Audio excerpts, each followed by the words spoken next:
Muy buenas amigos, bienvenidos una vez más a su programa preferido de fin de semana, Luna Valiente Presenta. Un honor compartir con todos ustedes, amigos televidentes, en esta nueva oportunidad, este sábado de 8 a 9 de la noche. Les recordamos que este programa se transmite los sábados de 8 a 9 en el canal 27 HD, en todas las compañías de cables del país y en las principales empresas también en VHF y UHF.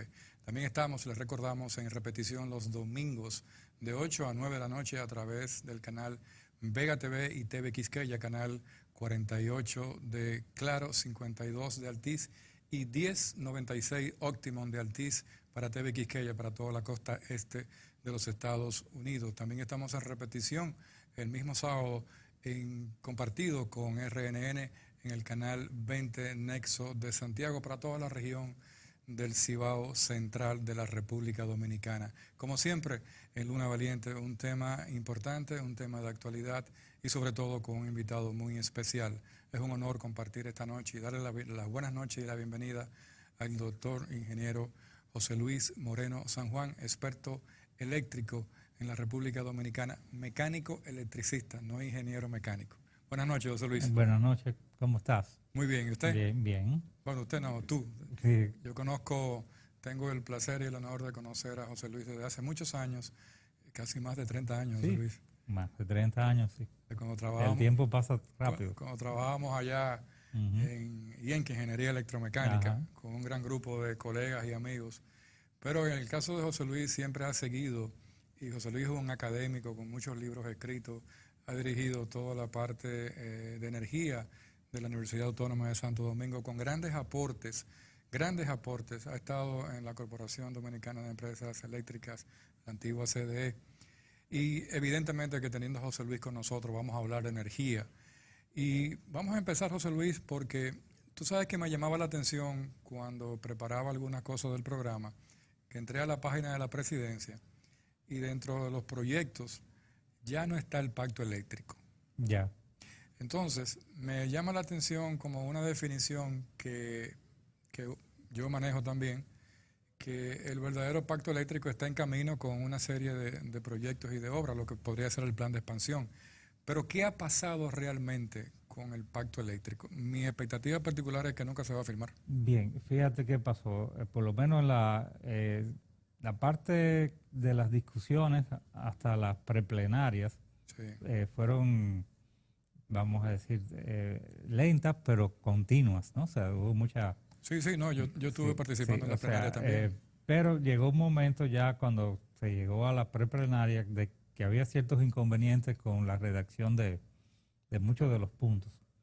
Y al final se preparó un documento para la plenaria que no cubría las expectativas de muchos de los que habían estado participando desde el principio por múltiples factores. O sea, de hecho, se podrían señalar algunos puntos de los más conflictivos, como por ejemplo, o sea, el tema de cómo quedaba lo del plan de expansión dentro de ese mismo pacto que, bueno, eso se iba a hacer posterior, pero no se quedaba muy definido cómo y cómo después se iba a validar ese tema. El tema de Punta Catalina, que se debatió muchísimo y se prepararon varias propuestas, ninguna de las cuales se incluyó y después se dejó fuera. Entonces, también el tema de las veedurías, Sí. o sea, la participación y cómo se iba a hacer eso. Y otra serie de temas que realmente recuerdo Y que el tema de la tarifa técnica, también, que ese era uno de los más que importantes. es que en total sumaban 14 puntos lo que se Esos eran los no consensuados. sí, de lo que se consideraban importantes. De hecho, en el caso de la Universidad Autónoma se le envió una carta al señor presidente de la República señalando los puntos que entendía la universidad debían mejorarse para poder firmar el pacto, y al final nunca se llegó a hacer una reunión como de conciliación Sí. sobre esos puntos. Lo importante, de hecho, para mí en el pacto era ponerse de acuerdo con lo que era el plan de expansión y de que ese plan de expansión se cumpliera y que en ese plan de expansión se dejara claro cuándo debían realizarse las obras, cuándo debía comenzarse el tema de las licitaciones. Exacto. Y las ubicaciones de los centros de generación y por dónde iban a pasar las líneas de transmisión y todo lo que es la expansión del sistema de distribución. De hecho, eso es lo que tenemos que hacer, porque si el sistema eléctrico ha tenido algún tipo de problemas, tradicionalmente han sido... ¿Con o sin impacto? Sí, es que los planes de expansión no se cumplen. O sea, y entonces en el papel quedan muy bonitos todas las cosas que se van a hacer, pero cuando ya se va al tema de las ejecuciones no se cumple. Bueno, ese plan yo creo, perdón, que tú y yo vivimos una etapa de un plan disruptivo, o sea, que se iba destruyendo el sistema paulatinamente. Sí. Entonces, se habló de muchos proyectos y muchas cosas, sobre todo en los años 80 y principios de los 90. Al final recordemos que lo que se quedó es que no había ningún plan, o sea, sino que se hacían las cosas de manera, en cierta medida, improvisada. Pero los planes de expansión en el pasado, el que más se cumplió nunca no llegó a un 60%. Porque tuvimos un sistema de reparaciones. Entonces, ¿qué pasa? Que la demanda se iba adelante y se le iba cayendo atrás. O sea, de hecho, también tuvimos tal vez un desarrollo económico relativamente acelerado para lo previsto. Entonces, lo que la previsión era un crecimiento de la demanda más pequeño y era mucho mayor de lo previsto. O sea, ese es el tema con el pacto. Como no se ha llegado a ese acuerdo, lo que hay que hacer general es seguir con lo que es el plan de expansión, terminar de elaborarlo. La gente piensa que lo único que hay que hacer es Punta Catalina y ya. No. Y resulta ser que la demanda del sistema crece a un 5% todos los años y eso implica que por lo menos debemos proyectar 150 megavatios anuales. Y no tiene que ser necesariamente de una sola tipo de tecnología, sino variado. O sea, ahora tenemos carbón, podemos ir también con gas natural, pero también está en el tema de las energías renovables. O sea, y tratar de tener un equilibrio entre las diferentes fuentes de energía. De hecho, la matriz energética hoy en día está más o menos diversificada. O sea, tenemos un 15% en base a hidroeléctricas, por lo menos el año pasado, que fue un año de lluvia, más o menos.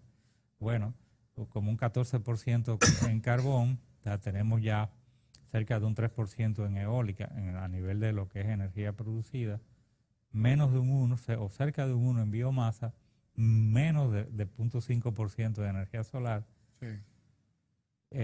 un 33% en el tema de gas natural y el resto, que es como un 33.5%, es en base a derivados del petróleo.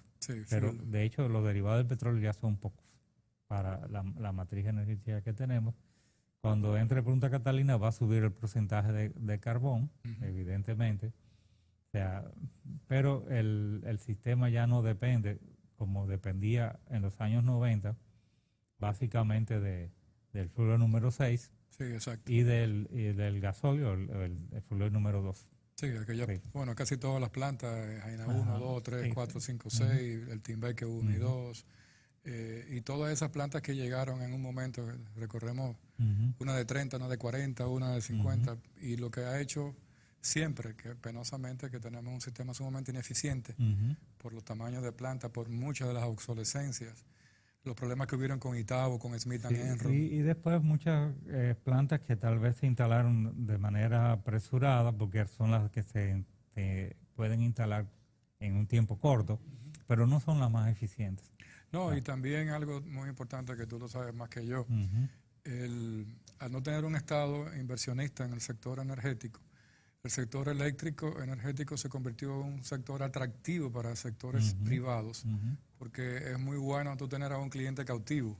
Sí, sí. que en algún momento te va a tener que pagar, inclusive con intereses, como se está pagando ahora, Sí, parte de la sobre todo en factura. el área de generación. Exactamente. O sea, porque la distribución nadie la quiere. No, nadie la quiere porque ahí hay que invertir de Sí, verdad. Y hay que entonces, pero evidentemente, eh, vamos a ver, o sea, el pacto realmente lo que buscaba era una nueva reforma del sector eléctrico o una reforma del sector eléctrico, y por eso era importante que se tocaran ciertos temas en ese pacto al final.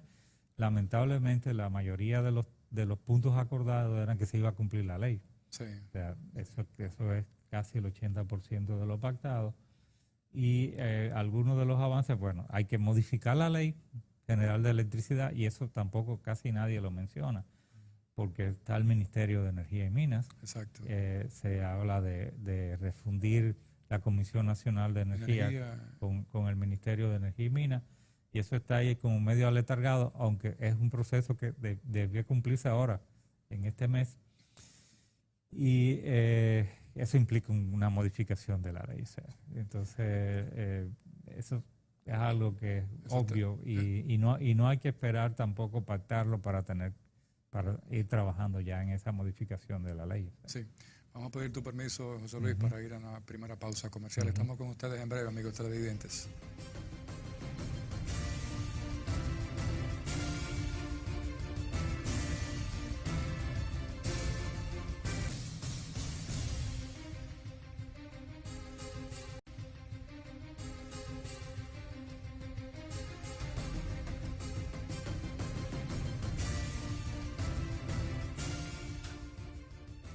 Bien, seguimos en este interesante conversatorio con José Luis Moreno San Juan.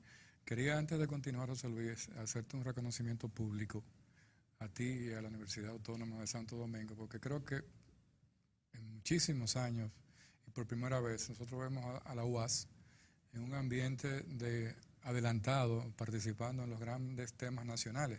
Evidentemente que solamente esas cosas pasan cuando alguien se sacrifica. Y el sacrificado y el trabajador ha sido tu persona, que asumió desde la UAS una posición muy importante dentro de todas las discusiones, dentro de todos los planteamientos. También fue un trabajo en equipo, hay otras personas que trabajaron. Sí, pero lo que estamos acostumbrados a ver en la UAS es otra cosa. Bien, bien. Entonces, cuando aparece como ese escenario, entonces uno se siente bien. Y ojalá que eso continúe así.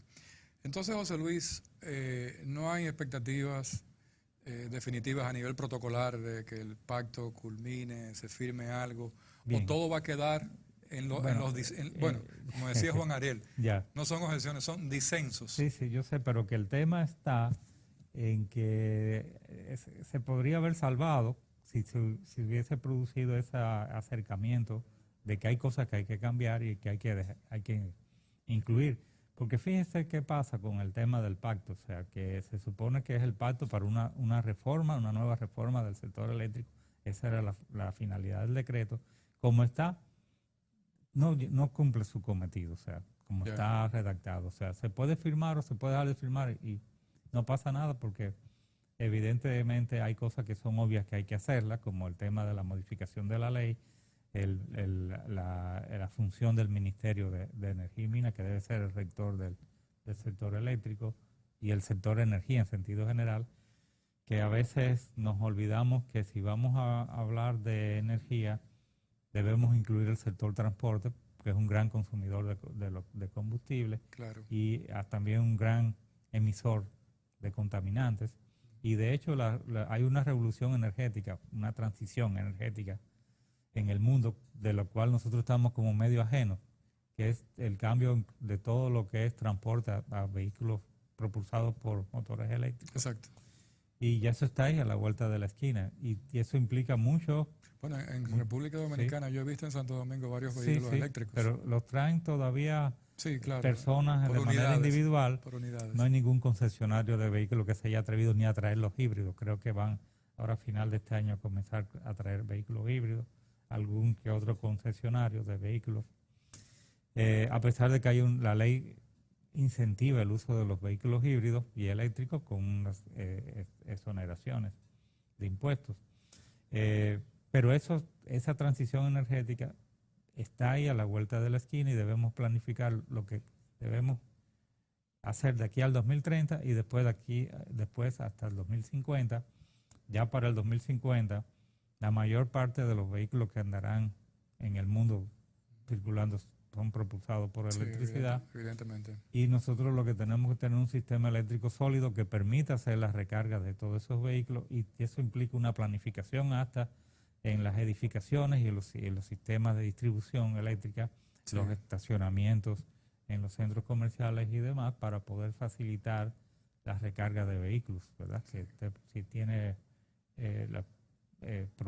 problema con la carga de su vehículo, lo puede hacer en... Eso realmente amerita de una planificación Sí, adelantada, sí. que no me parece que estemos No, en ella. por eso, de aquí al 2030, lo que más se va a usar es el vehículo híbrido, pero ya a partir de ahí, hasta el 2050, va a ser el eléctrico. Y como nación tenemos que organizarnos, porque a veces dejamos que las cosas nos lleguen a última hora, y entonces por eso hay tantas indefiniciones y tantas dificultades. O sea, pero evidentemente la transición energética implica prácticamente no uso de combustibles fósiles para el Que 2050. de hecho esos puntos evidentemente que deben estar en los Sí. borradores del Pacto Y Eléctrico. por eso es que eso debió estar, el tema de la transición energética es algo de lo que nosotros como universidad recomendamos que estuviese ahí.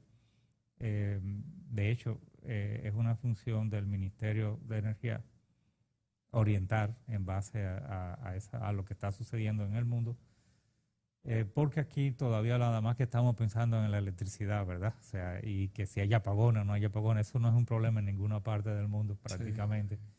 Sí. Y los sistemas eléctricos son precisamente diseñados sobre la base de no apagar y penalizar si hay un apagón, y por eso la racionalidad económica en un sistema eléctrico siempre se basa en que la demanda debe ser suplida siempre y tener con qué suplirla. Sí. Bueno, como pasa en los países desarrollados, que si tú tienes si hay un apagón, un blackout, y tú recibes como consumidor un daño, tiene que indemnizar. La compañía telefónica hay un costo de la energía no servida. Exactamente. Que es la presión que se le pone a los operadores de los sistemas eléctricos para que no haya apagones. Pero el tema está que nosotros regulamos aquí frecuencia y voltaje sacando circuitos, o sea, sacando carga. Y en todas partes del mundo lo que se hace es se aumenta generación para que no haya ese apagón. Y tenemos por eso muchas distorsiones en lo que es los precios de la energía, porque los precios de la energía están ligados a una calidad del servicio. Claro. Entonces queremos aplicar los precios como si la calidad fuera la mejor, y sin embargo la calidad de la energía que brindamos no es muy buena, y hay apagones hasta en los circuitos 24 horas, claro. Que generalmente lo que se da el apagón para regular frecuencia y voltaje en un circuito que no se apaga. Y la misma estabilidad del sistema, la potencia. Hay mucha inestabilidad. Sí, entonces el tema de la transición energética no se trató en el pacto y debió estar ahí. O sea, es un tema técnico que tal vez no se entendió, pero el pacto estaba desde el principio con muchos problemas metodológicos. Nosotros en algún momento tuvimos la oportunidad de conversar con la doctora Iraima Capriles y comentárselos, y hasta con el mismo Agripino. Sí. O sea, lo que pasa es que, bueno, esa fue la forma en que se hizo, ya no se puede dar para atrás. Por eso el resultado fue no el deseado. O sea, no el deseado. La función lo que sí se debe de continuar son con los planes de expansión, no nada más que pensar que Punta Catalina y con esto se terminó todo. Hay que seguir hace falta otra Punta Catalina, instalando generación convencional todavía hasta el 2050 y ir dándole paso a las energías renovables. Cuando se resuelva el problema del almacenamiento de energía, toda la energía eléctrica dominicana podrá ser suplida por fotovoltaica. O sea, eso no hay duda. O sea, pero todavía no tenemos la capacidad de almacenamiento a un costo razonable y confiable, o sea, con una durabilidad de los centros de almacenamiento que garantice que sea rentable su operación. Sí. A principios de este gobierno, bueno, del gobierno del primer periodo del presidente Medina, a mediados, el presidente parece que tuvo la visión de que luego de concluir el pacto educativo, abandonar también el pacto fiscal por las complejidades que tiene a nivel de intereses también, como el mismo pacto eléctrico, que no iba a ser factible ir hacia la solución de iniciativas vía el pacto eléctrico, y decide tomar la iniciativa y se lanza como ejecutor del proyecto Ícono Punta Catalina. Me parece que fue una buena decisión en ese momento, porque si no se toma tampoco estuviéramos Bien, hay mucha involucrados en Punta controversia Catalina. con ese tema, sobre todo si el combustible debió ser carbón o si se podía haber hecho con gas natural Exacto. o otras alternativas. Yo creo que la elección de el carbón era lo adecuado. De hecho, en esa misma época, tanto la India como China instalaron una cantidad enorme De plantas a de carbón. plantas a carbón, o sea, y su expansión se basó en el carbón, aunque ya ahora estén por otra vía, Están saliendo. ambos países, Y ¿verdad? ambos están hacia Sí, fotovoltaico. hacia fotovoltaico, pero evidentemente es todavía una cantidad relativamente pequeña. Pequeños, sí. O sea, y todavía se siguen instalando plantas a carbón en el mundo. O sea, el tema del gas natural es si está disponible y a qué precio. Exacto. O sea, porque a veces está disponible, pero a un precio bastante más alto de lo que No, es. y con unos contratos de futuro que no Sí, son futuros, sí. son milenios. O sea, Bien. tú tienes que comprar al año 2025. Sí, no, por eso, porque incluso a veces hay producciones de ciertos países que están comprometidas Sí. por largo tiempo. O sea, pero sin embargo, ya para el año finales del 2019, principio del 20, sí puede haber gas natural proveniente de Estados Unidos. Sí.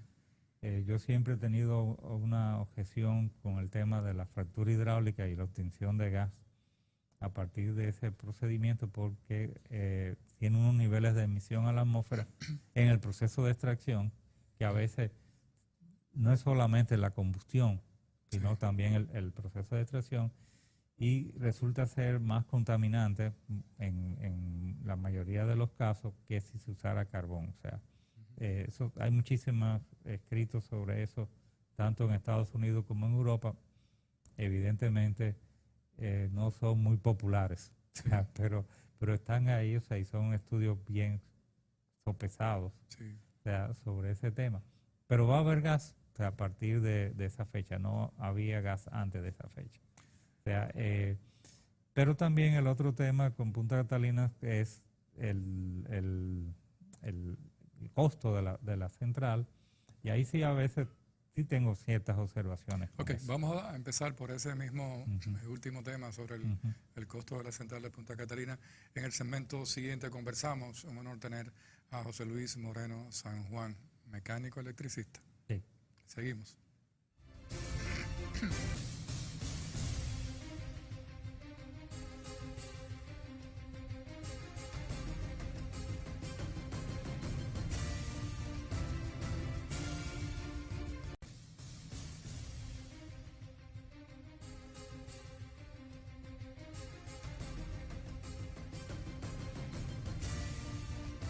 Bien, seguimos en este interesante conversatorio con José Luis Moreno San Juan.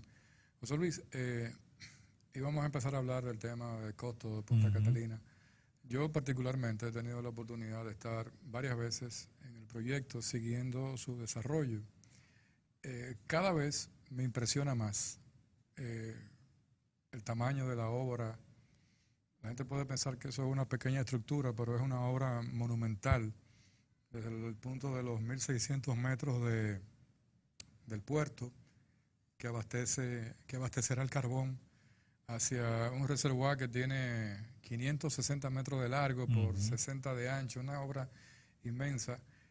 Pero ver también toda la estructura y todo lo que significa ese gran movimiento, evidentemente que uno dice, bueno, esto no es una obra cualquiera, esto no es una obra de centavos ni de cheles.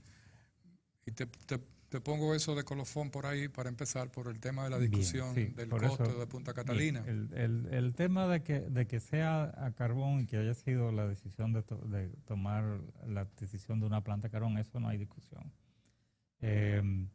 Pero el tema de la ubicación y el precio sí puede haber, o sea, discusión sobre eso. O sea, desde el punto de vista evidentemente técnico, o sea, la ubicación pudo ser mejor, o sea, que en esos terrenos. Los terrenos tenían ciertas dificultades desde el punto de vista... Sí, nivel freático. sí, exacto. Y eso trajo ciertas complicaciones. Una obra estándar de ese tipo cuesta alrededor de unos 1.500 millones de dólares. O sea, si uno toma en cuenta algunos temas del muelle y de la misma terreno y demás, y de los niveles de emisión que se comprometen a alcanzar, o sea, entonces podría haber llegado a unos 1.740 millones. Es una obra llave en manos. Por las obras llave en manos, generalmente usted no puede variar el precio cerrado. El precio es cerrado, 1.945 Eso millones de dólares. Eso fue con el descuento de los Sí, ciento y pico. sí. Y por eso lo que hemos defendido es que se mantenga ese valor como el techo. El contrato tiene una fórmula de indexación que tiene uno de los términos que no hay forma de conseguir el indexador en Estados Unidos. ¿Cuál es? Parece que no lo calcularon bien o lo que sea. O sea que ese término... O el que hizo el contrato lo calculó sí, bien para que no apareciera. Pero entonces, ¿qué pasa? Que ese factor es 1. Si usted no lo consigue, pues 1. Por lo tanto, que no se va a indexar por eso que está ahí, sino por los otros 2 factores. Pero también hay un tema con lo que es el atraso de la obra. O sea, con relación al atraso de la obra es obvio que no fue nunca por falta de recursos, sino por una serie de complicaciones en la ejecución a lo interno desde el punto de vista técnico. O sea, y por lo tanto, la obra debió terminar en agosto del año pasado. El que más retrasa la obra es el mismo Odebrecht, porque el Odebrecht había combinado una serie de financiamientos con el BAN de Brasil. Pero de hecho no influyó en eso. De hecho, tal vez podríamos mostrarlo en algún momento, una curva que le llaman la S o la doble S de ejecución de una obra, y si usted lo coge a agosto del año pasado con lo que se le había entregado, lo que le faltaba tal vez eran unos 10 meses de ejecución a la obra, o sea, pero ya con una penalidad. Y por lo tanto, si se aplica por un lado la indexación y por otro la penalidad, posiblemente se quede en el valor que está.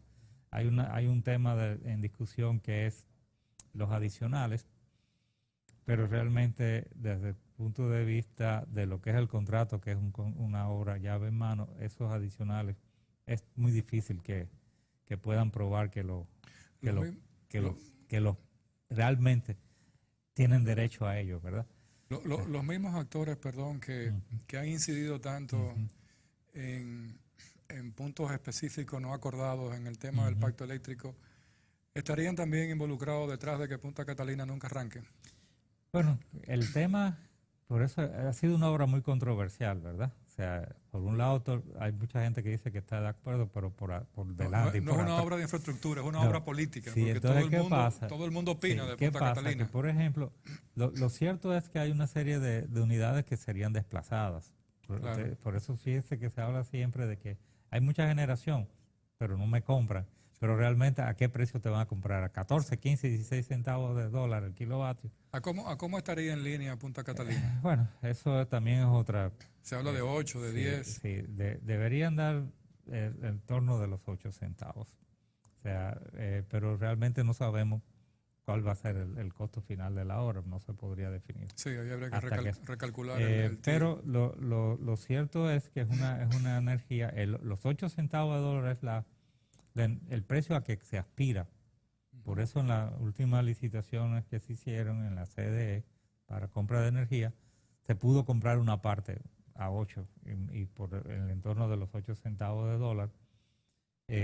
Y por ahí es que debería andar. O sea, energías por encima compra de energía por encima de ese valor son muy onerosas para lo que es el sistema. De hecho, uno de los problemas de las energías renovables a veces está precisamente en que todavía el valor de la energía no es comparable con eso, con 8 centavos, pero ya estamos cerca. O sea, ya, por ejemplo, con la energía fotovoltaica, nosotros podemos estar en el entorno de los 11 y 12 centavos de dólar ya por kilovatio hora, sin almacenamiento de energía.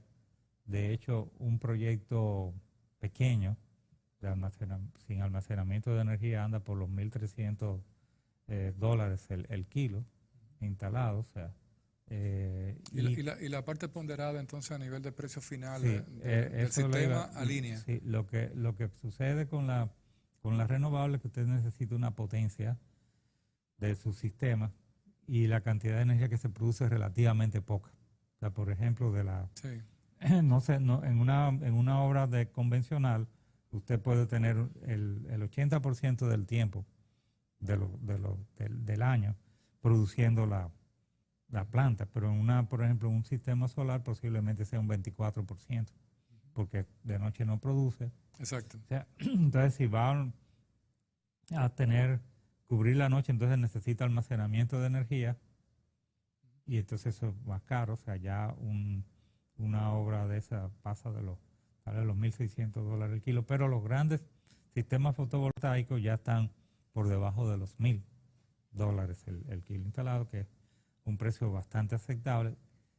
La recuperación es la que complica el tema desde el punto de vista económico, porque no se produce con la continuidad en el tiempo que otros sistemas. De noche no hay producción.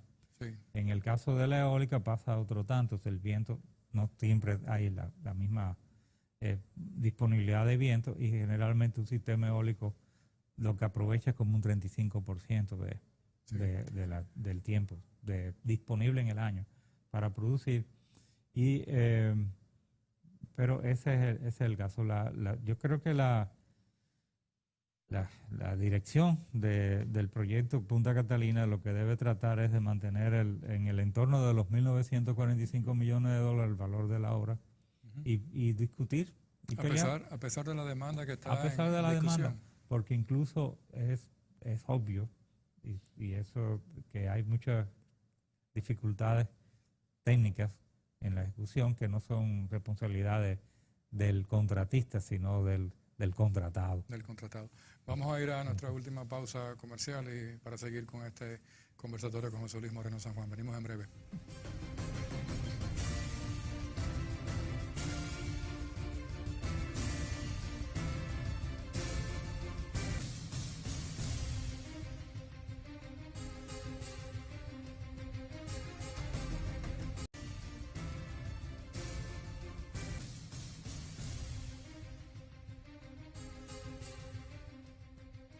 Bien, llegamos al segmento final en este conversatorio con José Luis Moreno San Juan. Entonces, José Luis, el país entero habla de Punta Catalina, tenemos los mayores técnicos a nivel mundial, expertos en plantas, porque ha sido evidentemente, primero, una decisión política de hacer una obra necesaria, segundo, el impacto que tiene a nivel de inversión, tercero, el involucramiento relacionado con el tema Odebrecht. Entonces, por ahí se va todo el mundo, pero no... O sea, hemos satanizado lo que es un gran proyecto de infraestructura para la estabilidad y el desarrollo de la República Dominicana. Y de hecho, necesitamos otro Punta Catalina, y ya sea en otro lugar, y necesitamos un nuevo abastecimiento también de gas natural, quizás en el norte. Sí. Hay muchas cosas que todavía están en el tapete. Sin embargo, estamos conscientes de que es una obra necesaria y que debe de concluir exitosamente. Bien, no, ya de eso no hay duda. O sea, una vez se comienza una obra de este tipo, lo que hay que esperar es que se termine adecuadamente, o sea, al margen de cualquier otra discusión que se pueda tener con ella. O sea, de hecho, yo estoy casi seguro que todos los que son técnicos en el área están de acuerdo con eso. Pero hay más periodistas técnicos que técnicos reales. Pero el tema es ese, o sea, ahora, de que realmente no se debe pasar del valor que se contrató, es lo que todos esperamos también. O sea, y de hecho la dirección de ese proyecto tiene una gran responsabilidad con el país de mantener eso bajo control, ¿verdad? O sea, esa es una papa caliente para Jaime Aristi. Exactamente, o sea, que pero muy es un gran amigo, o sea, sí, evidentemente que él debe mantener eso bajo control y de hecho echar el pleito. O sea, si te piden algo, por un lado, tú demostrar que realmente la razón de que eso costara más no es culpa del contratista, sino del contratado, como yo le digo. O sea, de hecho, en este tipo de obras siempre hay una curva que como le dicen la S o la doble S, o como al principio se gasta poco Sí, sí. y se avanza poco, después se gasta mucho y se avanza mucho y entonces al final vuelve, se avanza poco porque está en el detalle de determinación y se gasta Como los poco. rendimientos decrecientes de economía. Exactamente, entonces todo parecía indicar, o sea, hasta agosto del año pasado que todo iba más o menos de acuerdo a esa curva. De hecho, yo traje una gráfica aquí que se podía mostrar. Sí, déjame ver si la tomas, si me la enfocan, se por puede. favor. O sea, y este punto aquí es donde estaba en agosto del año pasado, Ok, ¿le puedes poner el dedo? ¿Dónde? aquí. Ok, Entonces ya lo que faltaba era ese trayecto en Sí. cuanto a costo sí. y más o menos debió concluir como en unos 10 meses. Ahora, ¿por qué no se pudo concluir en 10 meses? Eso habrá que discutir y demás. No obstante, como te decía, con Punta Catalina no se acaba todas las cosas que hay que hacer, o sea, hay Claro. que hacer más obras e ir dándole paso mediante licitaciones a las energías renovables.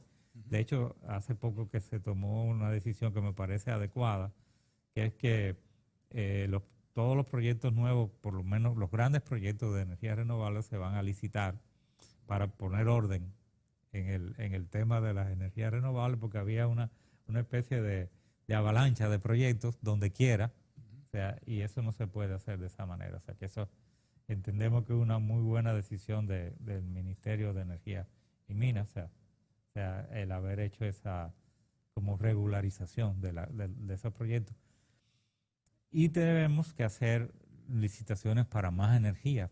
O sea, después del tema de Punta Catalina, es Pero posible. se van a hacer porque un presidente tome la decisión o porque, No, porque va a el estar sistema dentro del de plan, por expansión eso, dentro de camine. lo que es el plan de expansión. Por eso lo más importante Exacto. es que se elabore ese plan de expansión y que lo cumplamos. Y cómo el plan de expansión tiene que tener un calendario que incluye hasta cuándo debemos licitar, debemos proyectar la energía, la demanda, o sea, de energía, y se hacen compras de energía a futuro. Es decir, que la energía que yo necesito para el 2022 o 2023 tengo que contratarla ahora en el 18 Sí. para que puedan contemplarse cualquier tecnología y no simplemente lo que hay. Sí. O sea, Pero eso involucra muchos factores a estudiar. sí, O sea, no es tan, claro, no es claro. tan simple. Y tiene que haber un equipo que esté siempre arriba del tema del plan de expansión. La demanda natural, la demanda que Y se ver produce. cómo va variando las tendencias en cuanto a los precios de los combustibles y las nuevas tecnologías Exacto. para ir diciendo, bueno, ahora en este próximo 10 años esto es lo que debe de proyectarse como tecnología. Y por eso te decía que si en el 2012 o en el 2010 no era factible tal vez usar gas natural, ahora tal vez sí lo es a partir del 2020, pero también hay que ir visualizando el uso de fotovoltaica. Sí. O sea, la fotovoltaica ha bajado. Ya tenemos dos eólicas en funcionamiento, Sí, que es Los Cocos y Larimar. Y de hecho hay un tema que es la energía fotovoltaica distribuida en los hogares. Con el reglamento que hay de medición neta, Sí. los proyectos de energía fotovoltaica sin almacenamiento de energía Exacto. Son rentables. Sí. Eso, ¿desde cuándo son rentables? Desde hace más de un año, cuando los módulos bajaron, ya en el entorno estaban por $1 el vatio, pero ya andan por .25, .28 el vatio, y ya en el país tenemos a $0.4 el vatio. O sea, entonces a esos precios ya la energía fotovoltaica de manera distribuida es factible, claro. Se necesita hacer una inversión, pero la inversión se recupera dependiendo del consumo que tú tengas en tu vivienda. Si pasa de los 500 kilovatios horas al mes, posiblemente antes de entre los 2 años y medio y los 3 años, se recupera la inversión. Hay muchas instalaciones allá en Santo Domingo Sí, de fotovoltaicos, sí, sobre todo grupos empresariales. Y también la banca, en viviendas también. Y viviendas también. Y es por ahí que debemos ir, aunque todavía la fotovoltaica, como te decía, es una fracción de un 1%. Sí. O sea, Pero ahí está el tema interesante de la parte bidireccional, ajá. de que cuando tú acumulas y no Sí. necesitas, tú mandas a línea, entonces Sí, tú tienes una yo, factura yo compensada. visualizo que de aquí al final de este siglo, toda la energía que se va a consumir en República Dominicana por la entrada Contra del qué sol, problema que no vamos a estar. no vamos a estarlo. Pero sin embargo, un sistema eléctrico se planifica a largo plazo, siempre periodo no menos de 20 años. Sí, sí, sí, Y exacto. yo le ponía muchas veces de ejemplo la planificación del sistema eléctrico francés, que fue para el siglo XXI entero. O sea, ellos planificaron, no es El que siglo XXI, no 20 años adelante. entonces, claro que puede haber cambios, porque la Claro, tecnología va cambiando y tú vas adaptando eso, pero por lo menos tú tienes una visión hacia dónde vas a ir exacto. en el sector eléctrico. Y también, como usted decía, los vehículos propulsados por motores eléctricos, que eso ya está a la vuelta de la esquina, y no va a haber producción de vehículos con motores de combustión interna. Qué interesante tu planteamiento ya como parte final Ajá. del programa, porque fíjense en la voz de José Luis Moreno San Juan, que cuando todo el mundo está hablando solamente de que si Punta Catalina no, que si Odebrecht, que si lo cosa, fíjense cómo tenemos que estar pensando en otros temas estratégicos para el sector energético de la República Dominicana, que tienen que ver con muchas cosas que están fuera de una discusión de algo que ya está culminando. Y yo creo que tú has dado en el clavo con relación a lo que es Eso la le llama visión. transición energética. Exactamente, exactamente. Y ahí es que tenemos que estar montados. Ahí es que tenemos que estar visualizándonos en eso, en el área de energía. En vez de estar montados en la cola de Punta Catalina, tenemos que estar montados en el otro proyecto que no sabemos cuál va a ser. José Luis, muchísimas gracias por estar Bien, con gracias nosotros. a ti por invitarme. Gracias. Es un placer compartir con José Luis por su claridad, por su objetividad y qué bien nos explica todo sin ánimo de politizar temas técnicos para que la gente pueda entender realmente cuál es la situación y las expectativas de lo que debe ser un sector energético eficiente en un país como la República Dominicana. Muchísimas gracias de nuevo. Bien. Gracias a ustedes, amigos televidentes, que la pasen bien. Muy buenas noches, que el Señor les bendiga.